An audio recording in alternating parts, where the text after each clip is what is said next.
urban resilience community. I am thrilled to be here tonight, speaking to you from Singapore. For more than a year, the Resilient Cities Network team has been working with cities around the globe to create a new organization to drive resilience action globally. I cannot stop smiling because we did it. And now it's time to get to work. Last year, in Rotterdam, in a beautiful church, I promised the member cities and CROs, Chief Resilience Officers of this network, that they would become co-owners of a social enterprise positioned to solve our greatest challenges together. And now they are. This past year, we transformed what was formerly a project supported by a single donor into Resilient Cities Network, an independent city-led network organization with programs for collective action and support of more than 8 funding partners. This organization has a fundamentally different approach to growing this movement. We are city-led, and our 2 governance bodies, the Global Steering Committee and an independent board of directors, advise us and ensure we continue on a path of sustainability and impact that is responsive to the resilience building needs of its members. And those members have spoken clearly about a resilience agenda they want to implement together.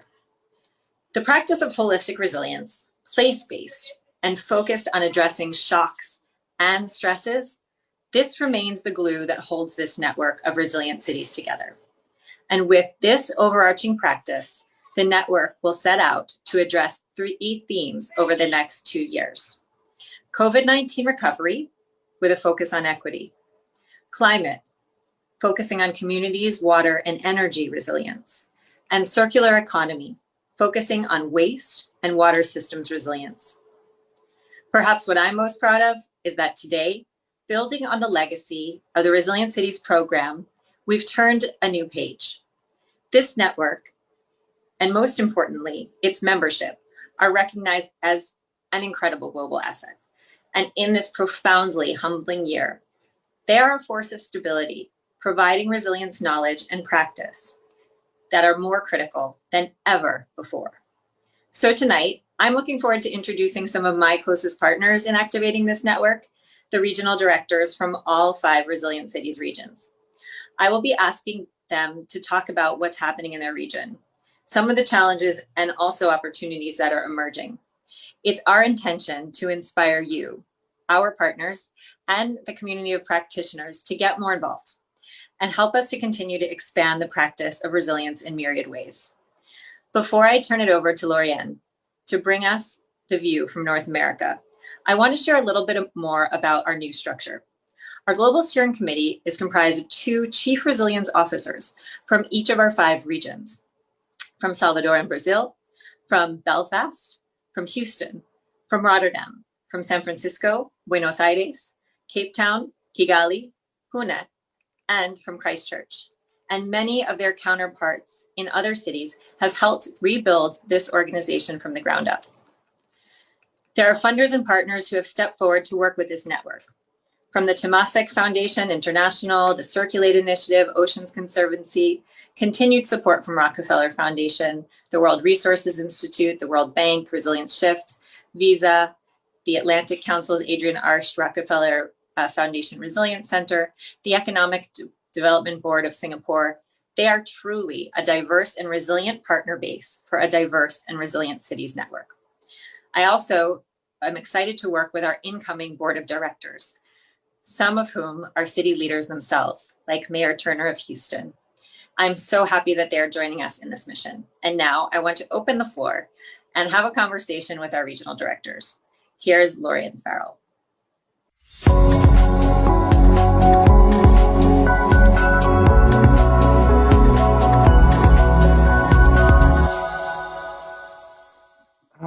Hi, I'm very happy to be coming to you live from my home office in Long Island, New York. I am the regional director for North America region, which is 28 cities, 24 cities in the United States and 4 cities in Canada. So here's some fun facts about North America region. The state with the greatest number of female CROs, coming in at a count of 3, is Texas, with Houston, Dallas, and El Paso. The 4 CROs in Canada go by the name of Team Canada, also female, coincidentally. And our newest CRO is Alan Dodd in the city of Miami, who just snuck in after Katie Van Dyke in Berkeley and Katya Tinen in Vancouver to take the lead. As I'm sure you will hear from all of the regions, this has been a very trying year in so many ways. We're coming up on the American presidential election. Canada's minority liberal government just avoided an election recently. COVID rates are continuing to rise in many areas in our two countries. It's a lot to deal with, but cities don't rest. And so we keep moving and working together. The NAM network meets monthly to share solutions to our resilience challenges. And we support each other. We talk about the collective work that we want to do together in our region. And I'm really grateful that there's always at least one CRO on every call who reminds us to stop, take a moment, and to check in with each other and see how we're doing. And we have been really busy. This year we worked together to develop pandemic response plans. In February, the city of Texas released the network's 79th resilience strategy, which will be followed up shortly by Minneapolis, who will be the 83rd strategy release, I believe, in the network. I'm extremely proud to say that we managed to hold our annual virtual regional convening this May over 3 afternoons. We focused on pandemic, but we also made sure that we talked about equitable health, economic recovery frameworks, stimulus funding, and we held a special session on navigating the funding ecosystem in North America. And several funders attended that session with us to talk about how do we get funding to implement the projects. And that note, we created a prospectus for North America that is a document that I'll be happy to share with any prospective funders that has a list of city projects that we need to fund to get implemented to become resilient. So heading into the last quarter of 2020, we're focusing on strengthening connections. We are building strong communities of practice that address our most pressing challenges. And we want to talk about real solutions and actions, not just talk.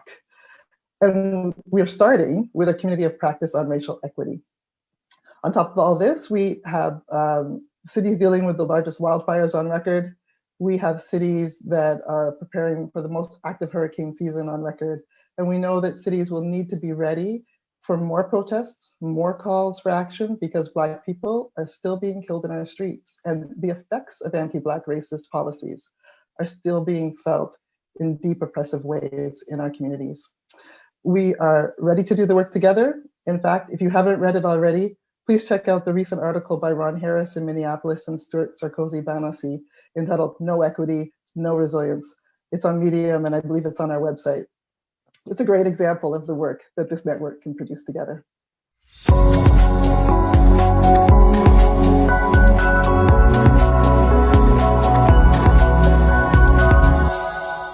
This has been a challenging year for our 21 cities in Europe and the Middle East, as has been for most cities globally. Chief resilience officers and the resilience teams have been focusing in addressing the impact of COVID, either through assessing and evaluating the impact of the current pandemic and improving their crisis response, such as Barcelona and The Hague, building resilience into the recovery plan, such as Greater Manchester's Living with COVID resilience plan that addresses the social and economic impact of crisis and built back in a way that is better and fair than before, which is the essence of resilience, prioritizing their investments as Belfast and Milan towards a greener recovery that responds to our climate crisis, trying to support the most vulnerable, as for example, Tel Aviv's resilience department that is supporting women's organizations in the most deprived communities and neighborhoods in the city, or London's Resilience Fund that supports the SMEs and community groups in future-proofing their systems.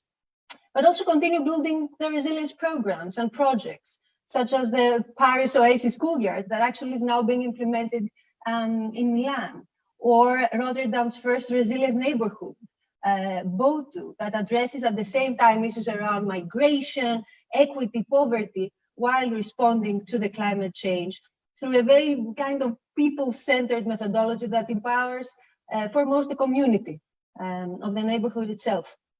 But cities in this region have also been at the forefront globally, advocating for the need to address our climate crisis and build on resilience, especially in this during this period. Whether this is Glasgow and Milan working together in preparation for COP26 next year, or Rotterdam through their leading work with the Global Commission for Adaptation. These are some examples only of what CROs and resilience teams are currently doing. But what has been very clear this past year is the importance of working together, whether this is in identifying how to build resilience into recovery plans, and this led to our Cities for Resilient recovery program and the launch of our recovery toolbox, or better understanding the compound risks that our cities are facing, that this is how a community of practice on heat was created, or share their learnings and practices with other cities beyond this region, such as through the Urban Ocean Program. This is just a fraction of what the network is up to. I'm personally very proud that I'm part of this community and look forward to further increase our impact on the ground.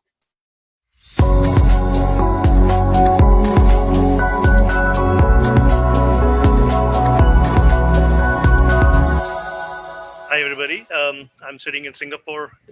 It's late evening for me. We are a global network, and you see people in different parts. Some are waking up, some are sleeping, or they're getting ready to sleep.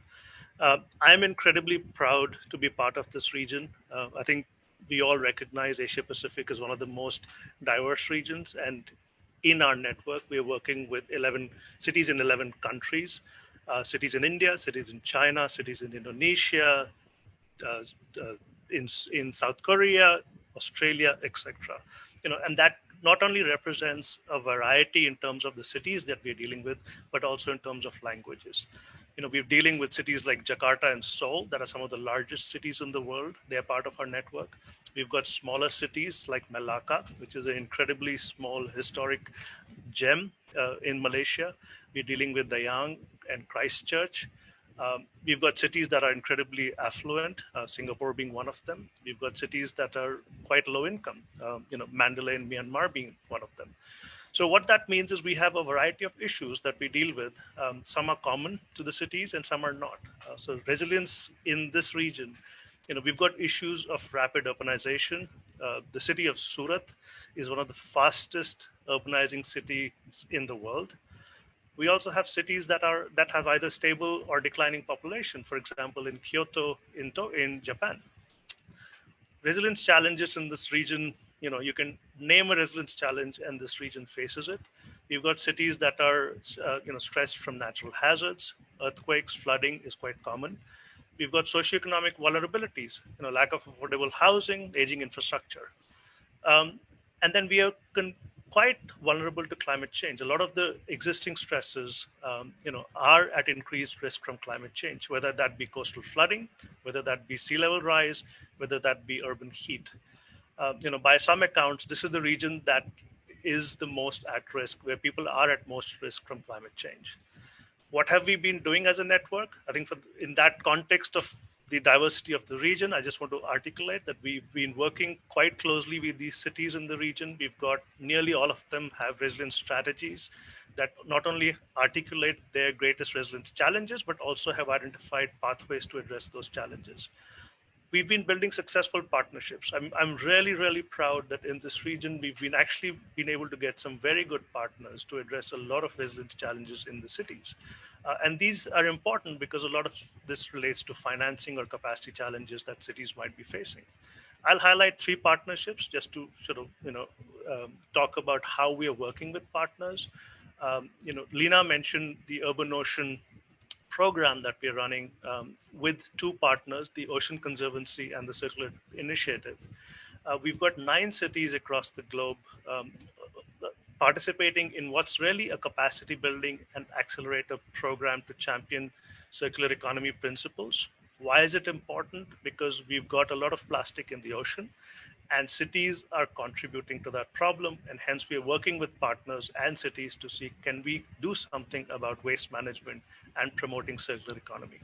Cities in this region that are part of that include Pune in India, Kantha in Vietnam, Melaka in Malaysia, Semarang in Indonesia.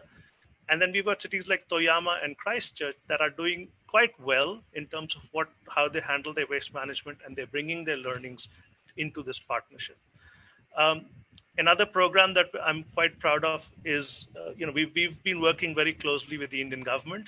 We've helped the national government set up a new climate center for cities.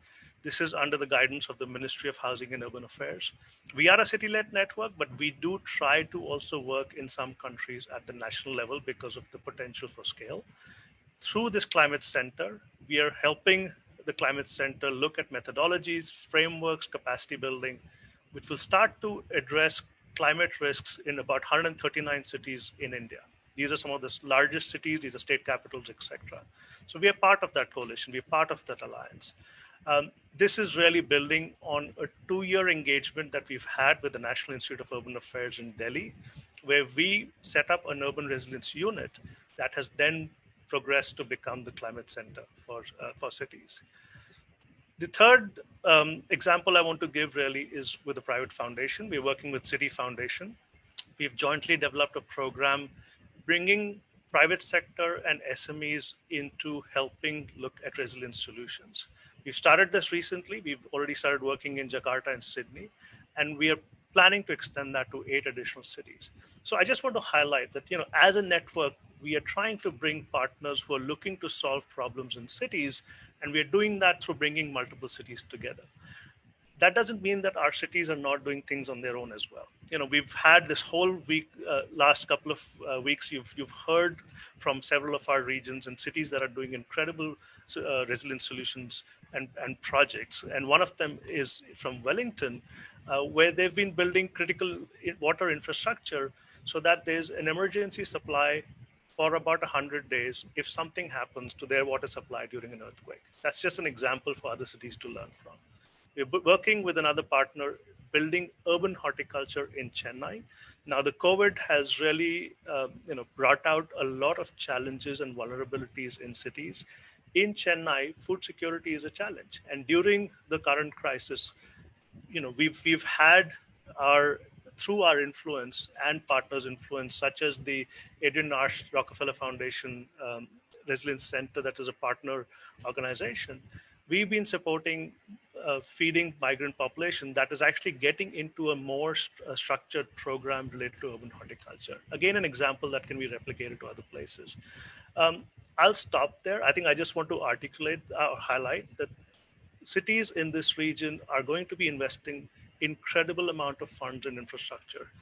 By some accounts, at least there's 50% of the infrastructure that's needed by 2050 has not been built yet, which means we have an incredible opportunity to shift away from business as usual into a more resilient future. And as an organization, as a network, I'm really proud to bring examples from cities, from each other, to actually really push for that moving away from business as usual.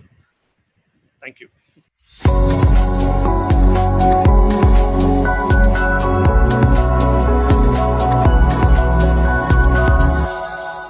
Hi, everyone. It's a pleasure to be here today. What an incredible year it has been for this global network. I am truly in awe of this network and its ability to have stuck together, stayed together, and not just rebuilt itself, but improved itself and regenerated itself over this last year. I work with our portfolio of African cities. The network has 10 African cities, 6 of which are extremely active and which we work with very closely. And the cities in this region are a really interesting cohort because many of those cities in this region had just finished completing their resilience strategies at the beginning of this year. And then the COVID pandemic hit. So here you have CROs sitting on newly minted strategies, excited to implement these strategies, excited to go forward with the work that they had been doing for several years prior. And they were hit with one of the biggest challenges of their careers in having to adapt and to pivot and to show the importance of the resilience approach in the midst of a huge shock to their cities. And without exception, each and every one of our African CROs stepped up to the plate and was proved to be a critical asset to their cities in this time of crisis. Our CROs were fundamental in advising the city leadership across multiple systems and multiple areas and sectors. Our CROs in Lagos and Kigali, for example, were on the front lines of delivering food assistance to vulnerable communities in their cities. In Kigali alone, our CRO helped to orchestrate a food response system that reached over 150,000 households. And in Addis Ababa, our CROs were called on by the Ethiopian Ministry of Transport to advise them on the transportation systems and to help them rethink how the city should plan for transportation in the midst of a major pandemic. In Accra and Painesville cities, CROs were asked to continue working on really major waste management issues that the big projects that the city had been committed to working on, again, in the midst of a major shutdown and lockdown. And finally, in Cape Town, the resilience team was at the forefront of the entire city's crisis management response and helped lead the way to building health facilities across the city in vulnerable communities to help deal with to help give the city additional capacity to deal with the healthcare needs of its citizens. And the interesting thing about a city like Cape Town that was dealing with this major crisis is that it had just came out of a major crisis of 2 years ago of dealing with a centennial drought. And the city, through our partnership with the city and through the incredible work and the resilience of Cape Townians, has worked over the last 3 years to rebuild their dam capacity, their water storage capacity, to implement water saving needs, and to do multiple interventions to help bring Cape Town back from the brink of day zero. And it's incredible to have been working with a city like Cape Town to see that in the midst of a global pandemic, where the resilience team was asked to step up and manage a major crisis in one of the hardest hit cities in sub-Saharan Africa, they managed to reach, as of yesterday or today, almost 100% capacity in their dams. And that shows you resilience. It's a testament to a city and the work of true leadership of a city like Cape Town and the resilience team there. And so that is to say that, you know, even though we've all dealt with crisis in this last 6 months or 8 months, the work and the hard work of resilience and strengthening the systems in these cities continues, and it has continued throughout this past year. And it's been amazing to watch the cities in the Africa region leap into action and figure out how to manage a crisis, but also think about long-term recovery. This is a region that is rapidly urbanizing. It is a city that is dealing with high degrees of informality. It is lots of climate threats such as drought and floods, and yet they continue to show their resilience. They continue to show their innovation, and I'm excited to continue working with them and to help continue to rebuild after this crisis and into the years to come. So it's a pleasure to be here. It's a pleasure to be celebrating this wonderful year and to be working with this incredible cohort of African cities into the future. Thank you.